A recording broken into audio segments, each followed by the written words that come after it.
Hello and welcome to another Office Hours.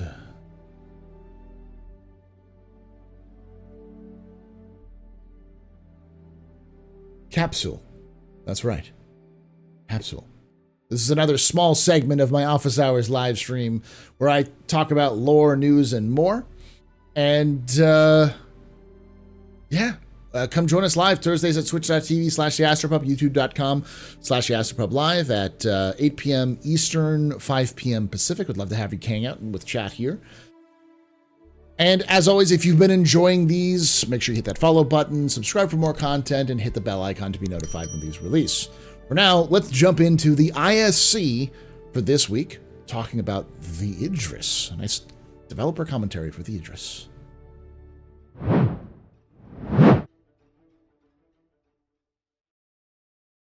Last week was our inaugural Idris Wargames test, and while that completed earlier this week with many lessons learned, and the ship itself is still awaiting important resource management, maelstrom, multi-crew gameplay work, and more before it'll arrive permanently in the persistent universe, we here at ISC still jumped at the chance to showcase the current artistic progress of the vehicle inside and out, as well as to enlist a few of our oldest friends in providing a sort of director's commentary to the proceedings.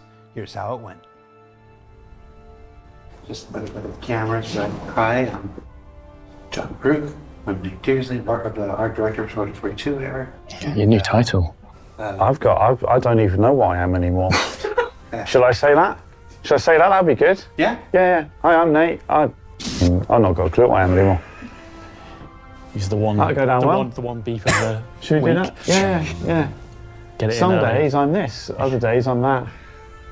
What do you want to be today, Nate?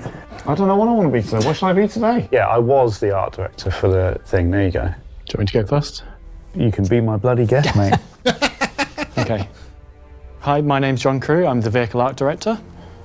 Hi, my name's Nate. I was the vehicle art director. We've been asked today to give you a little director's commentary over the Idris that you will have seen in the PU being fought over recently.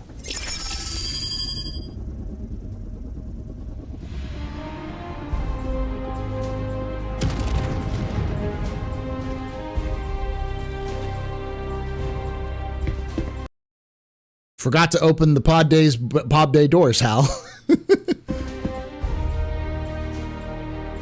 Right, so the exterior, this has had quite a few iterations over time in terms of not the shape stayed the same, but how like the breakup, the materials on it, Yeah, the engine the thrusters of. Yeah, the shapes remain pretty. Back it up a little bit. Hold on.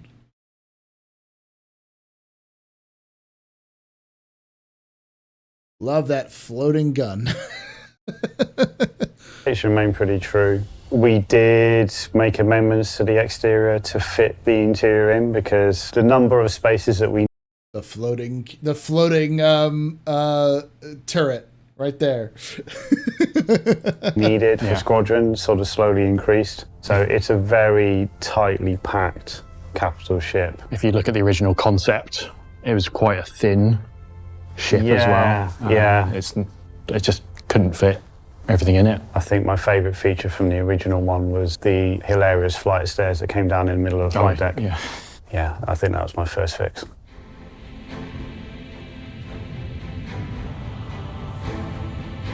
Then we're gonna fly into the back of it, which is the way. I'm going to do my historian thing, my astro historian thing, and do a little bit of background. This is not the first version of the Idris, but this is the current version of the Idris. I think it's the Flight 4s. The Idris was first built in 2551. So it's a very old design. And fun fact, all of the old designs we've seen in the past are actually the original flights. So the one where he was talking about with like the flight stairs going down, that's Flight 1. That's the Flight 1. Literally in lore, that's what the Flight 1 looked like. Because all of the different versions that they did are versions that they canonized as lore. And there's actually one point where like players actually kind of some like former Navy like sailors looked at the design and said, this is a death trap. Look, like the fire breaks out here is going to cause all these problems. So they just incorporated that as one of the problems with the Flight 1s was the fire problem. And so like, it's unique. I love how the lore kind of ties into these sorts of things. So Most players should normally enter the Idris. Landing gear deployed.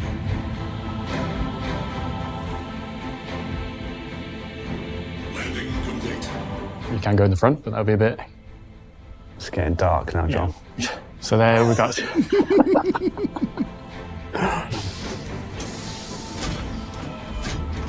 John Crew being dark? No.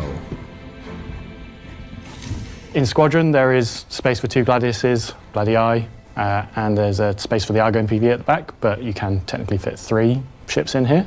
Yeah, when you first land, you'll sort of notice that the exits for the hangar are generally sort of at a lower level. One of the things we do a lot of throughout the ship actually is just slight changes in elevation, even though you're on the same deck. And the general layout is fairly symmetrical, I would say.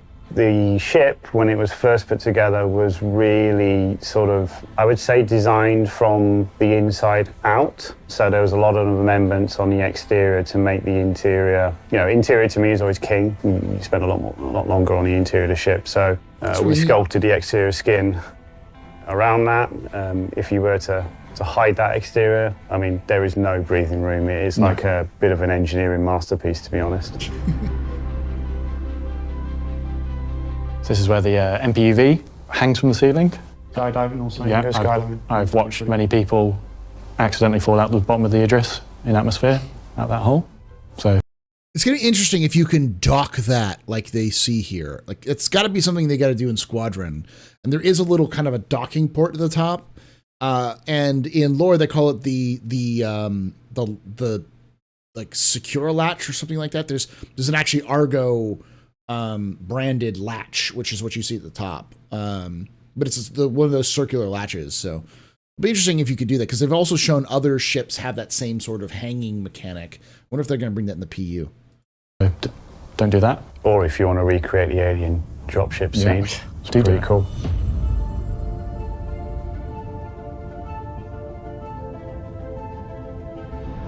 The gravity room, which was originally upstairs. We had to shift things around through the process again, taking inspiration from, real world scientific areas. That whole room actually closes into its own cylinder. You have to sort of open the door to sort of get in, and you can close it behind you. It's quite a trip.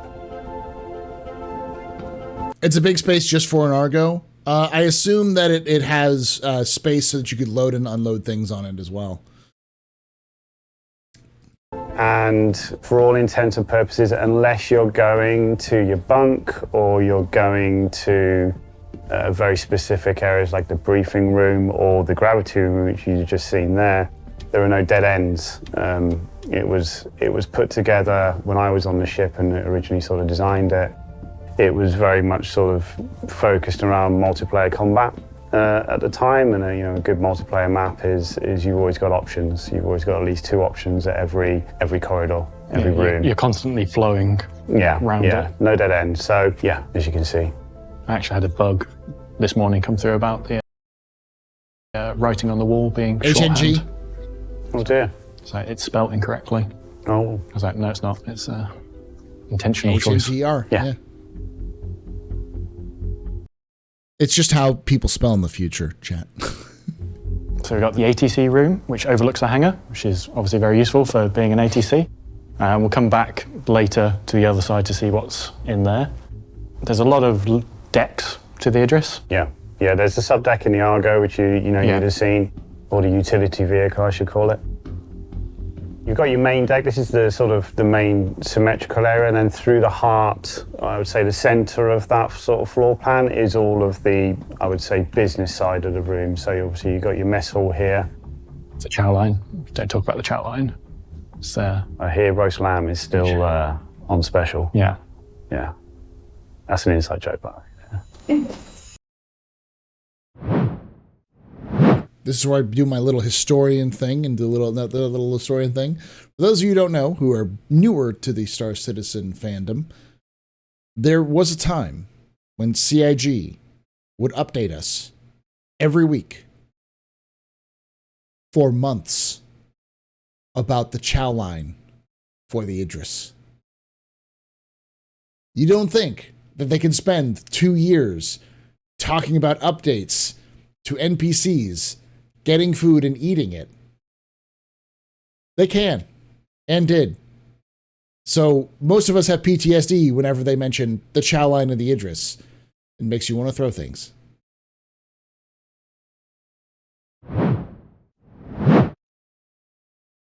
Bedsheet deformation. That was fine. The bedsheet deformation was once. Like chow line was constant. Sleeping quarters. This is for your general crew for the ship. The bunks have shutters on them, for a bit more privacy. With inbuilt home entertainment system. So this is 2 mirrored, I guess, solo cabins. The pilots get their own little area at the end. Which are about to get a little bit bigger, but you didn't hear that from me. Hey, we're getting bigger quarters for Squadron. The version that you're seeing here is taken from a point in time on Squadron recently, but there are lots of little tweaks that we'll talk about in the future to deliver more of the Idris. One of them, the missile room, is a big one that's still to come that is not available here at this time. But there's, like Nate said, lots of other little tweaks as we get closer to shipping Squadron that we'll be making. I love the Again, inspirations. With regards to archetype for Aegis, you can see there's a strong inspiration from some of my favourite 1980s movies through here. I like to see, material breakup, introduce textures. It's all aliens and alien. Like, you can definitely tell it. 100% it's aliens and alien. Like, all of Aegis is inspired by that. Leather, where we can do, to make it feel a bit softer and more inviting, as a good habitational area should be. And it's different for different ships, right? But when you're designing a capital ship, it kind of needs to tick all of the boxes. From a putting the ship together point of view, everything is modular. So you'll notice probably in the PU now, a lot of these elements are reused in some of the Aegis ships, simply because, we try and put the ships together in a modular fashion. And the bigger the ship gets, the more modular it needs to be. You really want to avoid doing too much unique stuff because it will hammer your video memory. Because this was I would say it's the first capital ship we done. It is the first, isn't it? Yeah, and it was really sort of, genesis of, this was put into production actually around the same time as the Retaliator, many years ago. And it was at that time that we started to establish, a really good understanding of how we want habitational areas to feel and look, feeling being a prominent feature. Engineering, again, completely different. You got the technology side of it and the medical side of it. So they became the sort of 4 style guides, I would say, that became the springboard for a lot of the other ships to sort of follow on from. Yeah, you see a lot of similar stuff in the Hammerhead, which actually uses a lot of the Idris kit as well. Different areas have their different technical feeling. You'll notice here when you come in through the centre of the med bay, for example, there are very little right angles. When you look at the floor plan, for example, it generally dollies off at 45-degree angles or 60-degree angles. I don't like right angles in floor plans. Things need to flow. As you can see there, you're going to get a right angle when you come out of a door. There's not much you can do about that. But yeah, and it's all interweaved. You'll notice there's lots of windows that look outside. There's lots of windows that look back into the hangar. So we're not doing any cheating. Escape pods here. Yeah, right at the front of the ship now. So this is the manned turret at the front, the big one up top. And then lots of escape pods here for everyone that's in the sort of upper front half if things go sideways and you need to get off the ship. So going back down starboard side, have to do the bath sim head of port and starboard. Yeah, interesting you mentioned that, John, because navigation has been a little bit of an issue. So these corridors that you're running around at the moment, they're going to have a lot more of an injection of colour in the future. So you'll have a much better understanding of whether you're going forwards or backwards or whether you're on the left or the right. Worth noting as well, like all the spaces that you're seeing. This may be something I'll have to ask chat later, and feel free to comment this on down below. But from what I've gathered is they're going to use color coding for port, starboard, bow, and stern, so that the colors will fade from one another depending on where you're going. Because they used to have lines on the floor, which would correspond to various decks that you'd go to. You'd follow those lines to go to where you need to go. You remember that was one of the earlier designs. So I'm wondering if that's something that you would also see on modern Navy vessels as well, to kind of, because of how gray and drab Navy vessels are. I'm sure it can be very easy to get lost in something like a super carrier. So. Are completely undressed. There are, tens of thousands of entities that end up on top of what you're seeing for Squadron because it needs to feel more lived in, it needs to tell that story. So it's kind of bare bones seeing it this way, which is kind of strange for me at the moment. Yeah, it was very strange when we were getting this ready for the PU to take off all those layers and sort of see it in a state that we've not seen. Plus also we're not seeing it with NPCs. Yeah. When you see this with NPCs and, people walking around carrying out their duties, engineers doing their things at panels or whatnot, it feels lived in, it feels alive. But hopefully when it goes into the PU, there'll be plenty of people running around anyway, which will make it feel very similar for you guys. Hamster balls. You want to get buff? Go to the gym. I don't know what we had there originally opposite the ATC, was it? Squadron 40 Swole. Swollen 42. It was the pilot. It was the pilot ready area, but we moved the pilot ready area down to the same level as a hangar so you can get your gear, scramble out as quickly as possible rather than getting your gear, run down a flight of Squadron stairs, 42. falling down 2 flights of stairs, and then sort of hobbling into your ship with a broken ankle. Then going further back. We're sort of halfway, 3/4 of the way back. Leave it up to the Brits to do any excuse to have hazard stripes, baby. Any excuse. Yeah, you got your sort of, I think... The crossover point here. Yeah, you got 2 crossover points on the hangar. Now you're going to sort of come through, and this is where a lot of the asymmetry comes in, although the footprint is sort of similar. You'll come through. On one side, you've got a brig, which is where all the naughty people go, and we have a lot of naughty people in the game. There's a security officer. That makes me wonder if we're going to be able to see people we've captured and like interrogate them later in game. That'd be kind of a cool feature. Like you captured somebody in your playthrough and they're stuck in the brig, and you can go by and talk with them afterwards. That'd be kind of neat. Office in there, and on the opposite side of that is basically the opposite. But I mean, like 3 missions later, you can come back and they're still stuck there. The side of the ship is the armory, which you'll see in a little bit. Big escape pods, so big shared ones rather than individual pods. You might have seen, as we've gone around, some big red signposted rooms. They, I believe, have EVA airlocks in them as well as sort of maintenance storage areas, so all signposted so you know in a hurry where to go. Then the main briefing room. Main briefing room, again, integral to Squadron. This is where you're going to get your mission briefings and so on. It's a big ship. Yeah. There's a lot to it. Like I say, there's a lot crammed in. Yeah. So now we're in the opposite side to where the brig was. So this is the armory and shooting range. Quite a bit of inspiration from RoboCop. Yeah, as you can probably all tell, I'm a bit of an 80s buff when it comes to the movies. When I had to do things for real, actually build things, it visually makes quite a big difference to me as a visual kind of guy. This is one of the reasons why, either on purpose or by accident, Star Citizen and Squadron 42 are going to have some very heavy dystopian overtones. Because, I mean, if RoboCop is an inspiration, it's a great example of a hugely dystopian universe that has a lot of commentary on lots of different aspects that were going on in the 80s. But most people didn't know that because funny robot man shoot a bunch of bad guys. Like, you could just be like, this is cool action. I like this action, and completely miss the political overtones. Firing range area is another one of the areas that has changed around a bit over time because it was an all-in-one. I think it was on the other side as well. Yeah. I think we flipped it.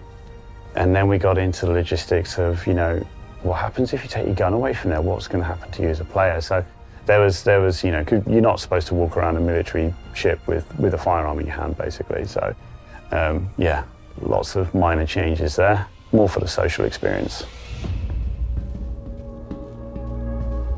So this is above the rear of the. If you get tackled by Gunny for trying to walk away with a gun in your hand, that would be fantastic.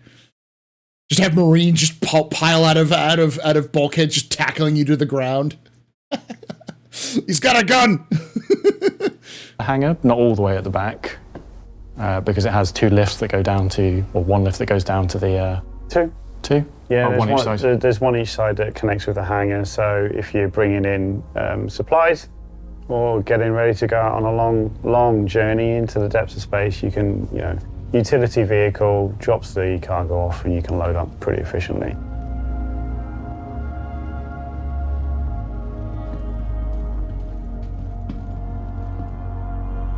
Decontamination area before you get into what would be the engine room.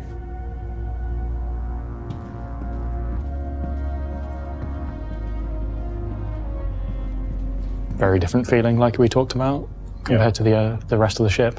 Yeah, it's the thing with Aegis, we sort of looked at a lot of real-world scientific, I would say, hydrogen colliders, nuclear reactors. CERN was a big sort of inspiration with a lot of the paneling and general sort of feel. And that's continued in the Gauntlet and a lot of the other Aegis ships that you'll see. And then you will have seen them dotted around in all the corridors, but there's a lot of wall panels that hold all the components. So whilst we do have some big capital size components like in the engine room, there's a lot of sort of secondary redundancy with all these extra wall panels dotted around. So if one area of the ship goes down, it's not completely scuppered. You can still route power around. Yeah, it's the interesting thing in the original design document, John, where if life support systems went down on the rear of the ship, there's actually sort of like large bulkheads that close that section of the ship off, so the rest of the ship can survive. So again, thinking about sort of multiplayer aspect, if you were to try and ambush one of these things, I think there's going to be quite a lot of fun to be had. Yeah, those bulkheads, I think you probably will have seen some of them in the corridors, as we watch big yellowy orange. Yellowy orange, okay.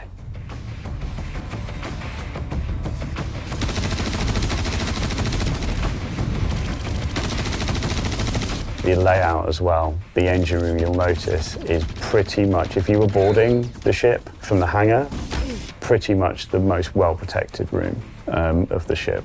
Again, with that multiplayer feeling in mind. I think going off, do you remember Titan mode? Battlefield? Yeah. Yes! Yes! The best Battlefield game.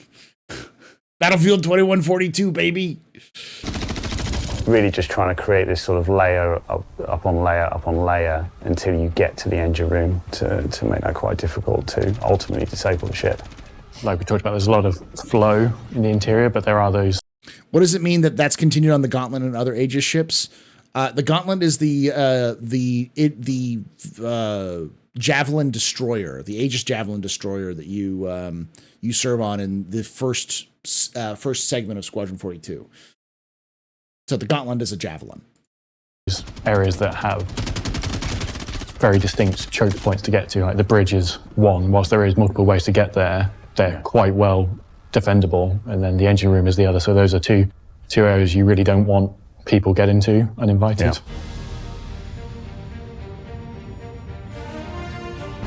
There's a few ways you can go up to the bridge. There's obviously this lift, but there is also a set of staircases either side. So you have these sort of tactical stations at the back, flanking each side, down on a lower level from the main bridge area. I think power. I would say most proud of on the bridge. There's been a lot of rework done, but you'll notice here the view out. It's pretty spectacular. Removed what would be, the cross frame, which went across the front of the ship, so you got completely unobstructed views out to space. But it still feels chunky and weighty, which it needs to, which is, a success. Looks great. So that was a little bit of a director's commentary on the Idris, which hopefully you'll have seen and experienced as part of the event that's been going on in the Persistent Universe recently. And as great as the ship looks in the video and the events, there's still quite a bit of work to do before we can give it to players to have for real. Things like resource network, multi-crew gameplay, all these things that make it an actual living, breathing capital ship that you want to run and own. That's pretty much it for now. Yeah, to echo what John said, hope you enjoyed what you saw. There's still a ways to go with regards to sort of delivering, the ship as a whole for the PU. But I just want to give a shout out to all the teams that have been involved in working on it. I mean, the list is endless. Artists, designers, concept artists, lighting crew, social design, level design. I mean, it's huge. There is literally hundreds of people involved in delivering such an asset to yourselves, and we really hope with the limited time that you get it, that you really enjoy it. Yeah, I'd be surprised if there's people at the company that haven't touched it in some way or form over the years. It's such a big part of the experience. So what did we learn this week? Well, we learned that the Idris is a delight to behold inside and out, that it's benefited and continues to do so from years of iteration in Squadron 42, that there's still lots to be done beyond the currently fantastic art to bring the gameplay to it that it and its owners deserve, and that when all that is said and done, this is going to be one heck of an addition to the persistent universe. For Inside Jared Huckabee,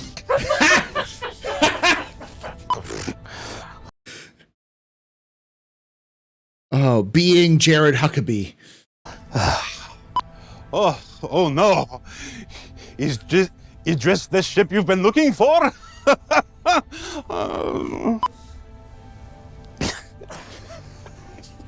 For Inside Star Citizen, I'm Jared Huckabee. Thanks for letting us share the process of game development with you, and we'll see you all here next week. Some weeks you have it, some weeks you don't.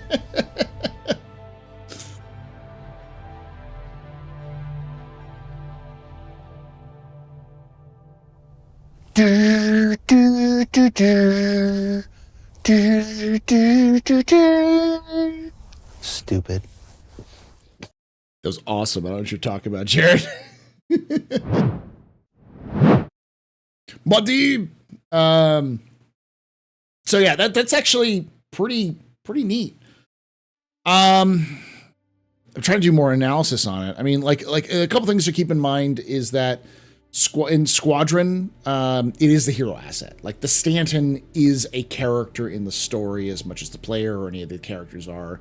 It's a place that takes place like a lot of the game, as far as we can tell, takes place on it. So it makes sense that CIG has really just kind of massaged the Idris to really make it pop because it's so important to the story. It would be like the Normandy in Mass Effect, or any of the various ships, the Pillar of Autumn in the first Halo, in Amberclad in Halo 2, and Forward Unto Dawn in Halo 3, and so on and so forth. So yeah, it's really cool. And of course, Sandworm confirmed. I forget the name of it. It's got a name for in Star Citizen lore, and it's a cross between a sandworm and a graboid from Tremors, which is classic. So yeah, that looks fantastic. I know not everyone had a chance to play the Idris. I didn't get a chance to do the Idris event, so hopefully you do this. And if you're interested, we are going to be, probably by the time this comes out, it will already be out, but we'll be doing a look at the Idris with Nightcob and Crucian Gaming, both of whom are, one of them is a current naval, it's currently in the Navy, and the other one is a former naval sailor, Navy sailor. So to have their kind of takes on the Idris and the Idris event and all that kind of stuff. And both are longtime Star Citizen fans. So yeah, thank you so much for watching. Hopefully you enjoyed this. As always, thank you to HelloFresh for sponsoring the stream. HelloFresh is a fantastic service that you can get, meal prep ready to go. You don't have to fuss with it. It'll get sent to your door. You get your meals out, all the parts of it. You get instructions how to cook it. Lots of different options, rotating options. And if you use the code in checkout, you can get 16 free meals. That's somewhere between $35 and $140. It's like off. It's an amazing deal. Plus free dessert for life. As long as you have that subscription, you can get a free dessert. So it's a good service to check it out yourself. Thank you again for sponsoring the stream. And like I say every time, hope to see you someday in the black.